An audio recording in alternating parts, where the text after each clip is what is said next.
fuck yes. Hello friends and fiends, it's your friendly neighborhood WriterMonkey coming at you live from the treehouse with...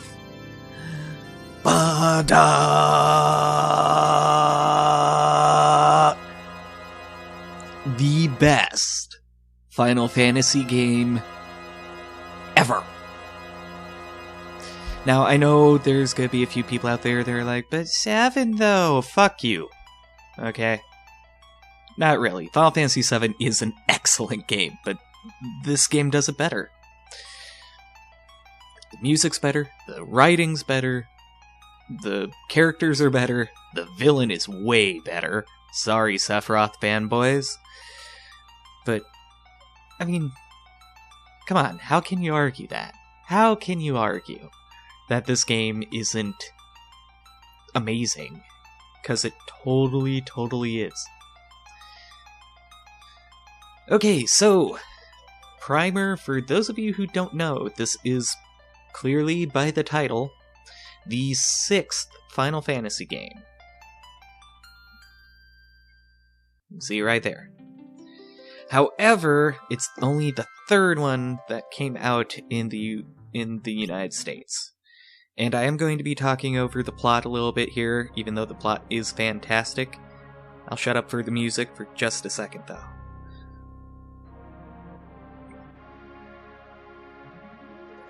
Listen to how that sets the fucking mood. Anyway, what was I getting at? Right. This game was known as Final Fantasy III when it was first released in the United States. I believe it was 1994. Remember how I talked about in my Secret of Mana playthrough that it was just one of the games I got for that? Well, this is the other game I got for that Christmas. Because, holy shitballs, it was the best Christmas ever. I also got the SNES Jurassic Park game, which, honestly, not terrible.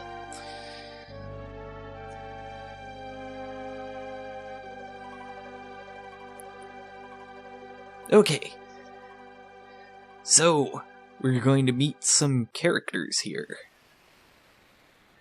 By the way, this is recorded post-commentary, meaning I'm watching the video and just talking over it. Hey, it's Wedge. And it's Biggs. Biggs and Wedge. Yes, that is a Star Wars reference. And it is supposed to be a Star Wars reference. It's a reference that I think the earliest time it showed up is Final Fantasy II. I could be wrong. If I am wrong, let me know in the comments, but I know it popped up in 4. I'm almost positive it popped up in Final Fantasy IV. So, for those of you paying more attention to me than the screen, these guys are in giant fuck-off robots. The girl with the green hair is a witch. They're basically just using her as a weapon. And that's it. You're caught up. Congrats. Also, there was a war like thousands of years in the past, and magic was a bad thing.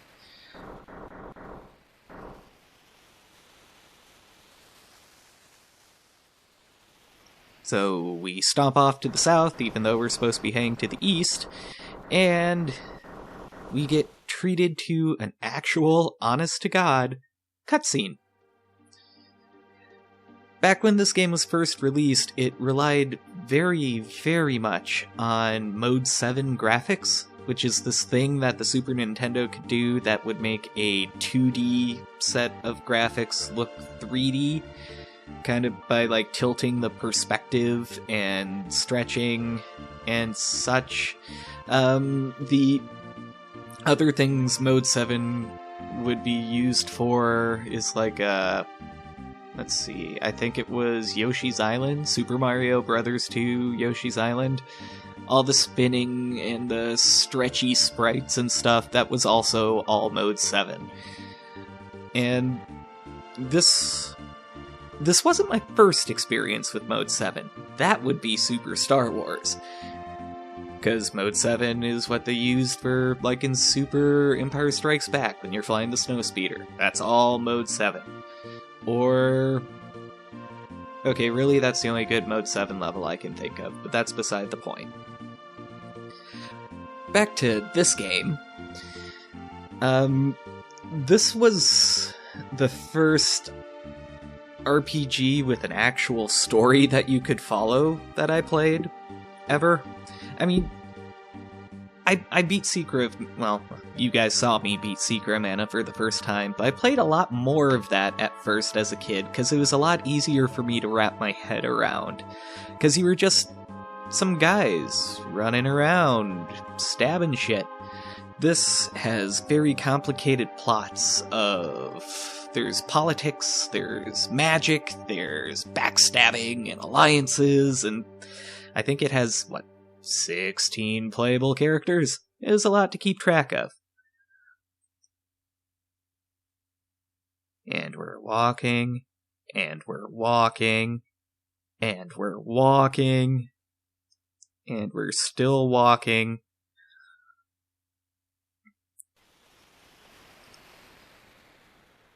Alright, girl in the front, and I believe this is where I have to edit the video, so I'm going to shut up for half a second. Okay, so, I mean, little kid me, this is the part where I got confused. Obviously, city guards ain't going to be too happy with us just marching in there, so we go into a battle, which is controlled by menus. It's turn-based. It is my first experience with turn-based combat system, and I couldn't figure it out. I had played a little bit of Zelda at this point, so the combat of Secret of Mana was a cinch. Also, for those of you who aren't too observant with this channel, yes, this is totally the mobile phone version. Yes, I do really hate the graphics. But it comes with a whole bunch of extra stuff that was in the Game Boy Advance release, and a whole bunch of other stuff. And what the hell am I doing here? Start talking, and... oh, I'm just dicking around with options. So yeah.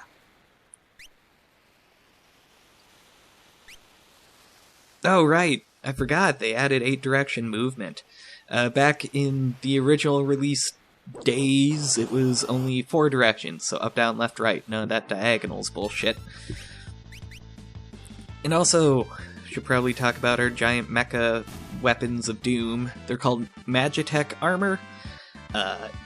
By standard loadout, it has 3 elemental beams, ice, fire, lightning, and I believe we see all 3 of those in this video. And in the case of our mysterious girl, who's being used as a weapon of some sort, she has a lot more options. And we'll see most of them throughout. See her using a thunder beam there. But she has missiles, she has a poisoner thing, she has stuff that teleports enemies away.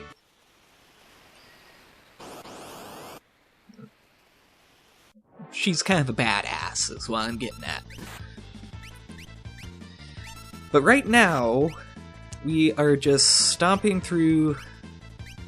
I honestly don't know how to pronounce this. But... Narsh?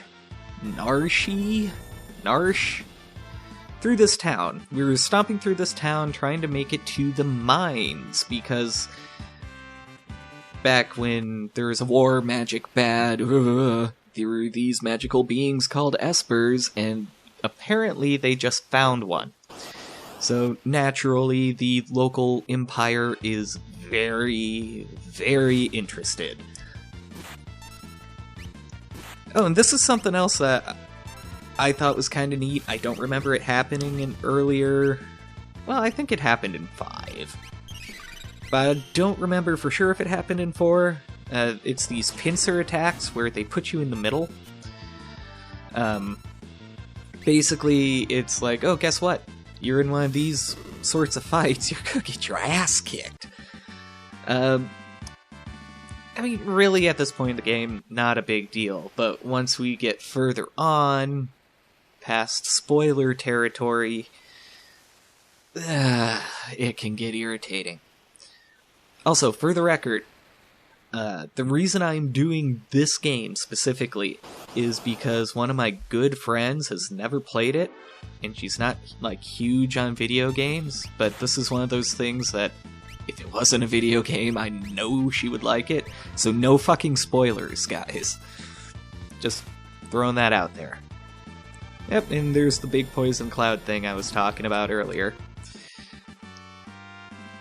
But yeah, so I'm going to be very vague when I talk about things that happen in the future of this game. Yes, I do know what's going to happen up until a very specific point, and that will come up. When it comes up. Yeah. Yeah, this is... I have the same problem with this game that I did with Secret of Mana, mainly the fact that I've never beaten it. Ever. At all. I keep getting up to one very specific point, and then I get distracted. It's not even so much that I can't beat it, I just always end up getting distracted. I have that problem sometimes with Final Fantasy games. And then I have the opposite problem with, like, Final Fantasy VII. The first time I beat it, my highest level character was Cloud at level 42, and the final boss fight took me 6 hours. Because I accidentally glitched a bunch of... By accidentally, I mean I abused the shit out of the W item thing, and had a whole bunch of elixirs, and I'm just sitting on a menu, aren't I?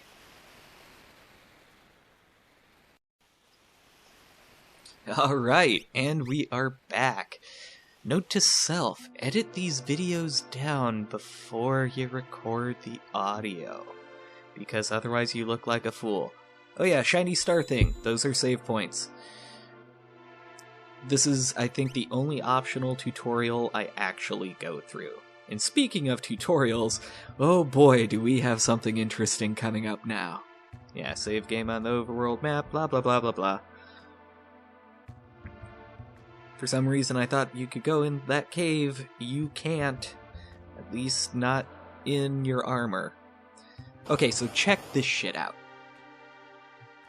That's your combat tutorial. After how many fights did we just go through? And just then and there, it's like, maybe we'll teach you how to play. Although, to be fair... Yep, there's that teleporter thingy. To be fair, this is a little bit more complicated on a touchscreen. However, full disclosure, while I'm playing it, I have been extremely lucky to have, Oh yeah, by the way, she knows magic. Plot stuff. But, I was very lucky to have gotten a Bluetooth game controller that's compatible with Android for Christmas. So, straight up, I sunk, like, 9 hours into this game in the course of a day with that. It's just like playing on the Nintendo again. Okay, so we bust through the mines, they're not handing over the Esper, and they're calling a Norse god to fight us. And by Norse god, I mean escargot. Hold it! Take that! Okay. Yeah. By the way, this is your first boss fight in the game. Note the kick-ass boss music. Yeah. And it's also the first fight in the game that makes you realize, oh shit, there's more than just spamming attacks and the occasional defend. It just blew my freaking mind when I played it when I was 10? 9 or 10? I honestly don't remember. I knew I played it when I was 9 or 10. Let's see, 4... I got the game when I was 8. Yeah, so this is why you don't attack the shell, like they were talking about. because it'll just zap the fuck out of you. So it leads to a lot of sitting here and waiting, which is why you saw me in the fucking options screen, like adjusting battle speed and stuff, specifically for this fight.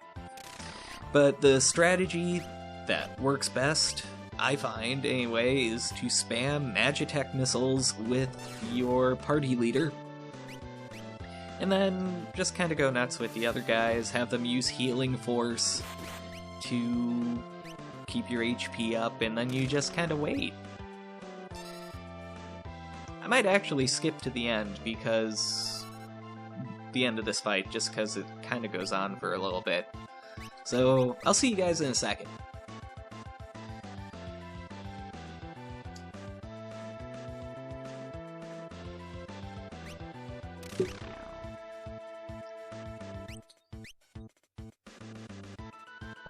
Okay, I take that back. It went on for literally 30 seconds. Go me. I'm actually gonna leave that in, just because I'm an idiot and that's funny.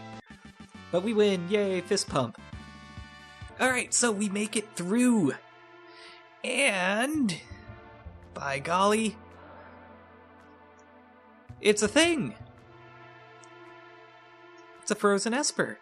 It looks like an Articuno. And it's glowy. Glowy, glowy, glowy.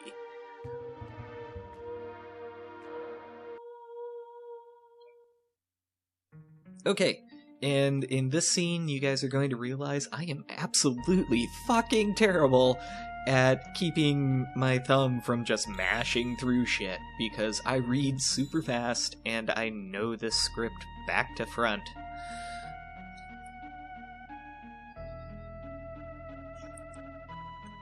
So, Snakebird thing is making them disappear, and is glowy, and likes Terra, fuck.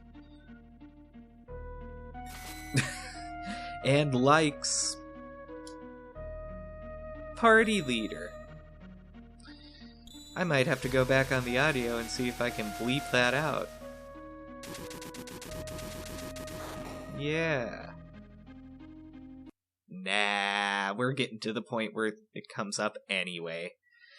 But I do think this is the end of this episode, so thank you guys so much for watching.